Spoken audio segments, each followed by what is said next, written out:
A couple of months ago, I tried out this famous 5 smokes 8 tactic that is geniusly named 99% winning tactic on Mirage. So for today's video, I tried to be creative plus innovative at the same time and come up with 2 stupid new 99% winning tactics on Mirage that the world hasn't seen yet. The first one goes like this: we throw 2 smokes into B apps to block B defenders info and also some possible molotovs. Then we set our 5 mollies plus other nades up with weird wall lineups, and then boom, at one point start the execute. The goal here is to be extra explosive, to not to let any CT rotators to help original B defenders, plus get those B guys out from their position / blind. Of course, a pretty hippie idea, but I wouldn't expect anything less from myself, and believe me, POVs hold even more golden details in there.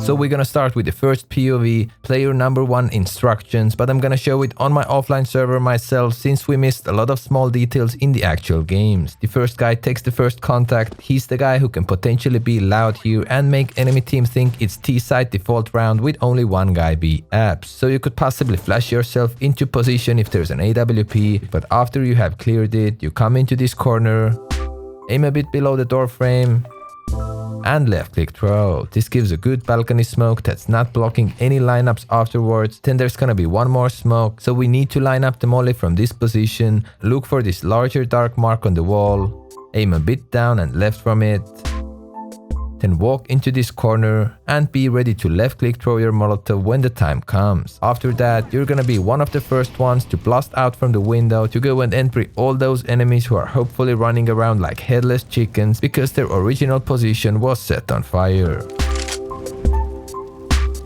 The second guy is equipped with the second must be smoke. Right after the first guy throws a balcony smoke, second guy hacks this corner, aims at the dark mark on the door frame, and simply left click throws a smoke. Now all required smokes are in the place, molotovs and flashes left. Walk into the very end of apps, corner position, and I simply aimed with my view models, so molotov is a bit left from the dark mark on the wall. You can actually pick, if you aim a bit right, you can throw a second molotov into bench, but I used to aim a bit left to molly in front of the door area because this deep bench spot will nicely be flashed anyways. When the call comes in, left click throw for the molotov, then jump out from the smoke into this van position. By the way, there's gonna be a molotov for van, but if thrown right, you will have a safe spot over here that you're gonna use to throw these unique flashes. I threw 2 of them into the window, and I'm pretty proud about the finding because these are indeed OP. They won't blind your teammates, yet many angles who face balcony will be full white. Because of the height, it nicely gets some annoying backside positions as well, and after those flashes, just do what you think is the smartest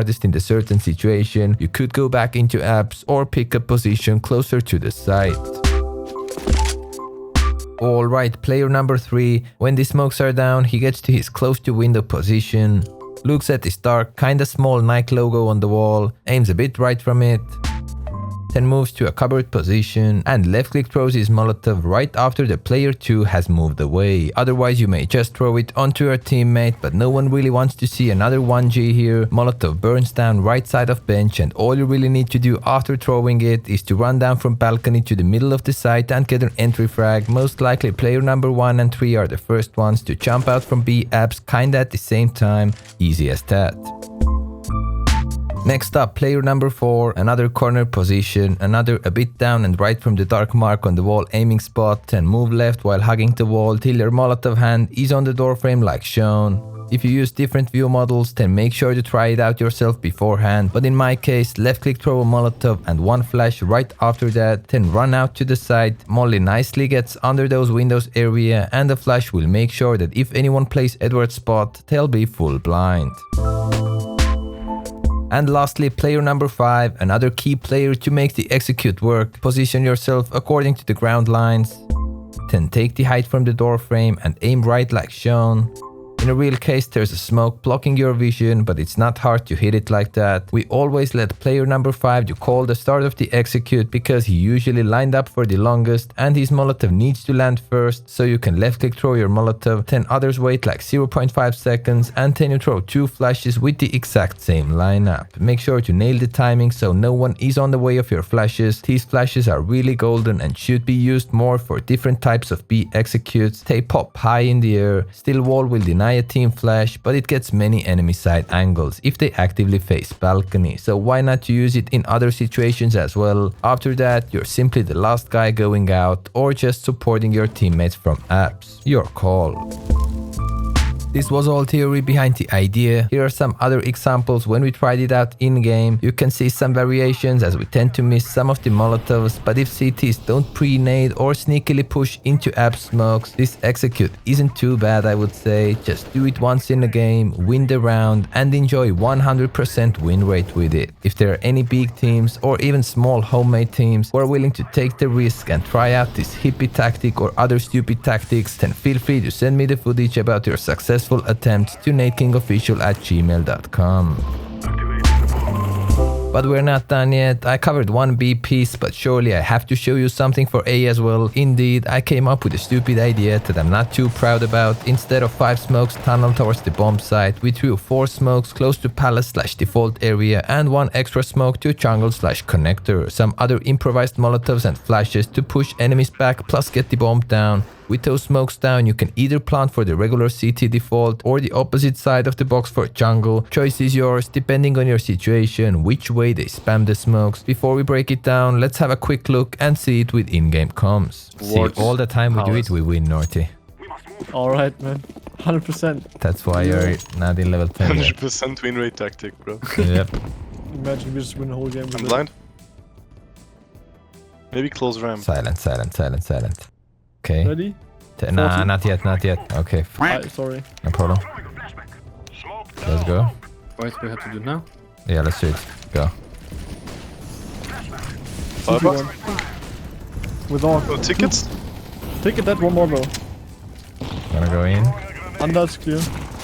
Stairs. Flushing stairs. That's CT one. You got this. I'm hiding. To the guy stairs. Just got tickets. Firebox. Sides. Triple. Dead ticket. Pushing you. Side.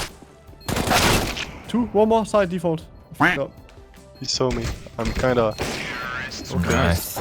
This was it. Very professional. What do we have to do now? Astralis type of teamwork. I tried to break it down quicker this time. Palace guy is a very important puzzle piece here. Firstly, he needs to make sure no one pushes Palace and set up his smoke as safely as possible. Stand up on this floor line. Aim like shown. And left click throw. You can follow it up with a flash, your choice, but one more must be thingy is a molotov to underwood. Also, watch out for a potential sneaky upperwood defender, and then if you were ballsy enough to take the bomb with you, go for a plant you think is the best in this certain round. If you pick the jungle one, stairs guy could see you for a brief second, so watch out, but in the beginning of the round you can also just pass the bomb to one of your ramp guys, which is way safer. Next up, one of the 3 ramp guys, corner position, aim like shown inside this brick, and jump throw your smoke. Since it takes ages to land at default, make sure to throw it around 2-3 seconds before others, then feel free to flash over, improvise your way up to ramp, you can molly stairs, although you should delay it a bit so it actually helps your team to get the bomb down, use a nade if you feel it, and most importantly, use your gun. Ramp dude number 2, in the middle of this curvy wall position, aim with your view models. I used these scratches on the wall to line them up with my nade pin. When it's the right time, then left click throw. If you wondered, then this is a smoke for mid side, and then simply go out ramp. You can use extra utility to push jungle guys further back, for example flash stairs like that. Alright, the last, 3rd ramp guy, a simple jungle/connector smoke, however you are used to throw it, just to distract those guys over there even more. Then go out ramp, improvise and support your team. Make sure to not to backshot your teammates like Sai here, and you're already better than him. In general, with this type of utility used, you should feel more comfortable to take the gunfights with side/ticket guys, since at least half of their attention is on Palace. Next up, the last player in kinda lurker role, although his utility reveals his position, which goes like that. Take this line spot over here, aim like shown at the small building edge, If it's the right time, then jump throw. This smoke will land right in front of Underwood, then flash twice above ramp so your teammates can go out there in a bit safer manner, and after those 3 pieces you can just pressure them from middle, either try to split quicker onto A, go back to T-spawn to A, or do a very late lurk at middle. Overall, when we managed to try this out on Faceit against non-cheaters, it worked 3 out of 3 times. When we played 2 games of matchmaking, we simply got one tap through our fancy smokes. By the way, this tactic has some very stupid elements in there, and a bit more effort into it could make it a lot stronger. So let's say if we collect 15,000 likes under the video, I keep creating those weird/creative tactic videos for you. But keep in mind, there are moments where weird plays are the best because no one expects them to really come true. Anyways, if you're 99% sure you want to see the next fresh video, then subscribe to the channel with all possible bells turned on, because bells are our treasure.